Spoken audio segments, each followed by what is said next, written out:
As the potentially largest freshman class starts to settle in at the University of Wisconsin-La Crosse, school staff is trying to figure out just how to house all of those students. The university says it has to have converted rooms into living spaces or put 3 people in a 2-person room to make everyone fit.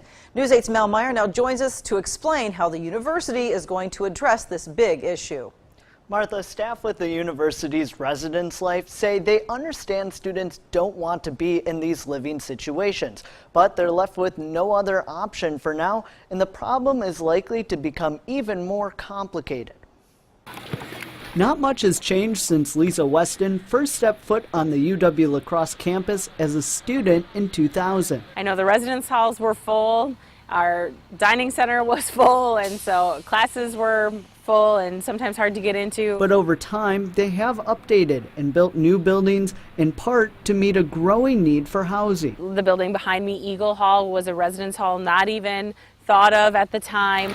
That's where Tori Sershin lives now, but last year she lived in Laux Hall. I know that the study had 4 people in it, that they actually used the study for a room. Staff call this extended housing, stretching the space they do have, even if it's not meant to be a living space. I know in other dorms like Hutch and like the Cube dorms, they had that opportunity to sit in the study and learn, but Laux, you couldn't do that. Residence life staff are aware that it's an issue, but it may get worse before it gets better. The other piece that complicates all of this is that we are starting a first of probably 8 years of residence hall renovations. Laux Hall will undergo renovations in January, but Weston says no student will be kicked off of campus. It just means we've got to get a little creative and be very clear in our communication about what our plan is.